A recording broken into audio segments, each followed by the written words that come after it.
सांगलीत 1 ते 7 ऑगस्ट 2025 या कालावधीत महसूल सप्ताह आयोजित करण्यात आला असून या सप्ताहाचे उद्घाटन उपविभागीय अधिकारी तथा प्रांत उत्तम दिघे यांच्या हस्ते अप्पर तहसील कार्यालय सांगली येथे संपन्न झाले। यावेळी बोलताना प्रांत दिघे म्हणाले, महसूल सप्ताहामध्ये नागरिकांसाठी लोकाभिमुख उपक्रम राबवण्यात येत असून नागरिकांनी या उपक्रमांचा लाभ घ्यावा। महसूल विभागाच्या विविध सेवा लोकांपर्यंत पोहोचवण्याचा हा प्रयत्न आहे। या कार्यक्रमात अप्पर तहसीलदार सौ अश्विनी वरुटे, नायब तहसीलदार मनोहर पाटील, मंडळ अधिकारी सुधाकर जाधव, सांगलीचे तलाठी गणेश पवार, विश्रामबाग तलाठी अशफाक मुजावर, सूरज पवार, ग्राम महसूल अधिकारी व महसूल सेवक यांच्यासह अन्य कर्मचारी उपस्थित होते। यावेळी अप्पर तहसीलदार अश्विनी वरुटे यांनी सांगितले की सप्ताहात दररोज विविध उपक्रम राबवले जातील। त्यांचा तपशील पुढील प्रमाणे आहे। 1 ऑगस्ट महसूल दिन व उद्घाटन सोहळा, उत्कृष्ट अधिकारी कर्मचारी गौरव तसेच आरोग्य तपासणी शिबिर मोठ्या उत्साहाने संपन्न झाले। 2 ऑगस्ट कार्यालयीन स्वच्छता मोहीम व अभिलेख अद्ययावत करणे येणार आहे। 3 ऑगस्ट पाणंद शिवरस्त्यांची मोजणी, रुंदीकरण व वृक्षारोपण करण्यात येणार आहे। 4 ऑगस्ट छत्रपती शिवाजी महाराज शस्त अभियान अंतर्गत सेवा पुरवठा पुरवण्यात येणार आहे। 5 ऑगस्ट लाभार्थ्यांच्या घरभेटी डीबीटी कामकाज पूर्ण करणे व ई-केवायसी नोंदणी होणार आहे। 6 ऑगस्ट पुनर्वसित भूखंडाचे वर्गीकरण वर्ग 2 ते वर्ग 1 व 7-12 उतारा वितरण करण्यात येणार आहे। 7 ऑगस्ट शासनाच्या कृत्रिम वाळू धोरणाची एम-सॅन्ड अंमलबजावणी व सप्ताहाची सांगता या उपक्रमांचा उद्देश महसूल विभागाच्या सेवा गावागावात पोहोचवणे हा आहे। नागरिकांनी मोठ्या संख्येने सहभागी होऊन शासनाच्या योजनांचा लाभ घ्यावा असे आवाहन अश्विनी वरुटे यांनी केले।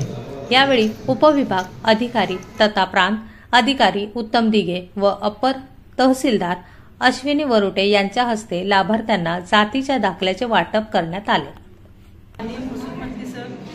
माननीय जिल्हाधिकारी सांगली अशोक काकडे सर आणि प्रांताधिकारी दिघे सर यांच्या मार्गदर्शनाखाली आज अप्पर तहसील कार्यक्षेत्रामध्ये पुढील 7 दिवस महसूल सप्ताहाचं नियोजन करण्यात आलेलं आहे। या महसूल सप्ताहामध्ये विमुक्त भटक्या जाती जमातींना दाखले वाटप, पुनर्वसन भूखंडाचे वर्ग 2 चे 1 करून त्याचे 7-12 वितरण, पाणंद रस्ते अतिक्रमण मुक्त करणे, अतिक्रमण मुक्त झालेल्या पाणंद रस्त्यांच्या दुतर्फा लागवड करणे, त्याच पद्धतीने शासकीय जमिनीवर अतिक्रमण काढणे, 2011 पूर्वी जे शासकीय अतिक्रमण जमिनीवर अतिक्रमण निर्माण करणे असा प्रकारचा कार्यक्रम आपल्याला महाराष्ट्र शासनाकडून आलेला आहे।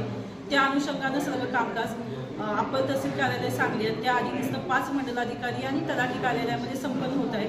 तर अप्पर तहसील कार्यक्षेत्रातील सर्व नागरिकांना मी आवाहन करते की या कार्यक्रमाचा सर्वांनी जास्तीत जास्त लाभ करून घ्यावा। कार्यालयामध्ये माननीय दिघे सरांच्या उपस्थितीमध्ये करण्यात आला।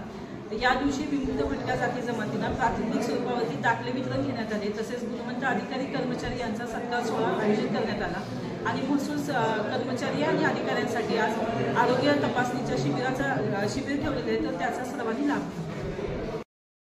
खूप ग्रामीण साहित्य आणि साहित्य कसं असावं याचा हे आहे। त्यामुळे याचं सगळ्यांनी वाचन करा। संयुक्त महाराष्ट्राच्या चळवळीमध्ये त्यांचा फार मोठा सहभाग होता आणि त्यामुळेच आजचा आपण महाराष्ट्र सुद्धा बघत आहे। आता महसूल खाते आपल्या सगळ्यांना माहीत आहे, बाकीचं महसूल खाना आहे, महसूलच्या बाबतीत आहे, सगळ्या गोष्टी आहेत। पूर्वी इतिहासामध्ये शेतसारा हा महत्त्वाचा सोर्स होता। राज्य चालवायचं असेल फार ब्रिटिशांच्या काळापर्यंत आणि फार 1980-90च्या काळापर्यंत शेतसारा हा सगळ्यात उत्पन्नाचा सगळ्यात महत्त्वाचा सोर्स होता। पुढे जग बदललं, आधुनिक तंत्रज्ञान आलं, स्वरूप बदललं, विकास ज्याला म्हणतो त्या विकासाचं स्वरूप बदललं आणि त्यामुळं जे उत्पन्नाचे सोर्स आहेत त्याचं स्वरूप बदलत गेलं आणि काळाच्या ओघामध्ये आता शेतसारा हा ज्याला आपण नगण्य म्हणतो अशा ह्याच्यामध्ये झाला। म्हणजे आपण आता बाकीचे जर बजेट बघितलं राज्याचं असेल, देशाचं असेल किंवा कुठलंही बजेट बघितलं तर ह्या बजेटमध्ये आपला आता फारसा हिस्सा राहिलेला नाही। त्यामुळं काळाच्या रूपानुसार आपल्याला सुद्धा आता बदलणं आवश्यक आहे। अन्यथा जी गोष्ट कधीही वापरात येत नाही, जे स्वतःमध्ये बदल करत नाही। आपल्याला काही गावामध्ये तुम्हाला पूर्वीचे पाटलाचा वाडा वगैरे अशी लोक दिसतात, जे पाटलं जगाबरोबर बदलली ते आज टिकून राहिलेले आहे. जी पाटलं जगाबरोबर बदललीच नाही ते आता नामशेष होत आले. त्याप्रमाणे आपल्याला सुद्धा आपलं खातं आता जगाच्या ह्याच्याप्रमाणे बदलणं आवश्यक आहे. नवनवीन तंत्रज्ञान आपल्यामध्ये आत्मसात करणं, आपल्या विभागामध्ये आणणं आणि त्याचं लोकांच्या फायद्याचं कसं होईल हे सगळ्यांना आपल्याला करायचं आहे. आता ह्याच्यामध्ये तुम्हाला सगळ्यांना माहीत आहे, नुसतं महसूल खातं म्हणूनच आपण नाही, कारण जे काही कायदे आहेत, ज्या कायद्यामध्ये कुठं ना कुठं जिल्हाधिकारी हा शब्द तुम्हाला ऐकायला मिळतो आणि जिथं जिल्हाधिकारी येतो तिथं त्यांची संलग्न यंत्रणेचा उल्लेख आहे. म्हणजे कुठल्याही कायद्यामध्ये कलेक्टर हा शब्द अंतर्भूत आहे आणि कलेक्टर अंतर्भूत असल्यामुळे त्या गोष्टीशी आपण रिलेटेड आहे. त्यामुळे आपण नुसतं महसूलच नाही तर इतरही सगळ्या विभागाशी संलग्न आहे आणि मग ह्याचा फायदा सुद्धा सगळ्या लोकांना झाला पाहिजे. माननीय जिल्हाधिकारी सरांनी आल्यापासून गेल्या 5 महिन्यामध्ये सगळ्यात महत्त्वाचा उचललेला विषय तुम्हाला घरेलू कामगारांचा आरोग्य तपासणीचा शिबिर आहे. तर इथं सुद्धा राहणाऱ्या कित्येक लोकांच्या घरी घरेलू कामगार महिला काम करत होत्या, त्यांना सुद्धा म्हणजे आजार असू शकतो आणि ते पैशाच्या अभावी त्यांच्यावर सुद्धा उपचार होऊ शकत नव्हते. तर हे सुद्धा आपल्या जिल्हाधिकारी साहेबांनी याच्यामध्ये सुरू केलं. दिव्यांगाचं आहे असं आपण आपल्या गावातील म्हणजे जिल्हाधिकारी सरांनी जिल्ह्यामध्ये सुरू केलं. आता मग ह्याचं आपण आपल्या गावामध्ये आपल्या ह्याच्यामध्ये हे लोकांपर्यंत पोहोचवू शकतो का याचा आपण सगळ्यांनी विचार केला पाहिजे. आणि खरंच सध्या आरोग्य हे सगळ्यात महत्त्वाचा घटक आहे.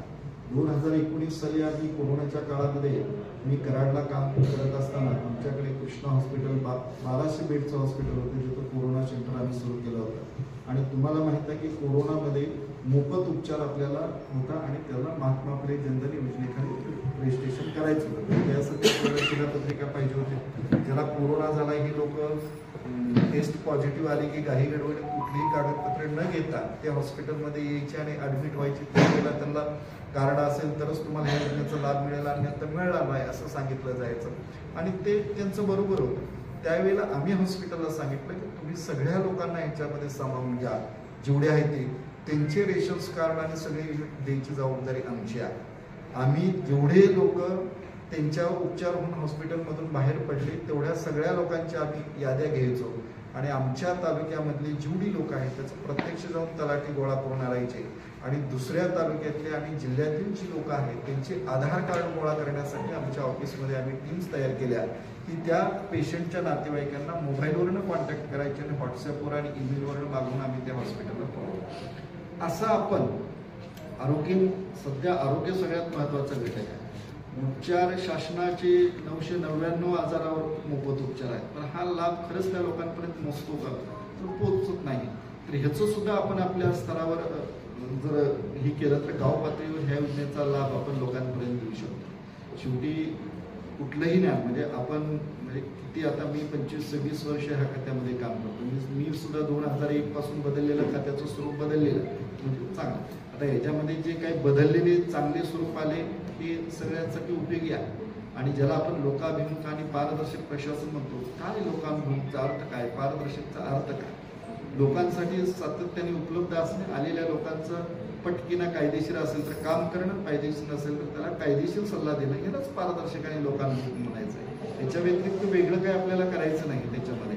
तर ह्या सोयी आपण लोकांसाठी उपलब्ध करून द्यायचं आहे आणि हे देत असताना कधीही ज्ञानाचा कुठलाही अंतर्भाव आपल्याकडे होता कामा नये. कारण कधीही म्हणजे मी प्रोबेशनरी असताना मला एका डेप्टी कलेक्टरने विचारलं, माझं प्रोबेशन संपल्यानंतर आम्ही जॉईन व्हायला गेल्यानंतर तर झाले का तुम्ही, शिकले का सगळं?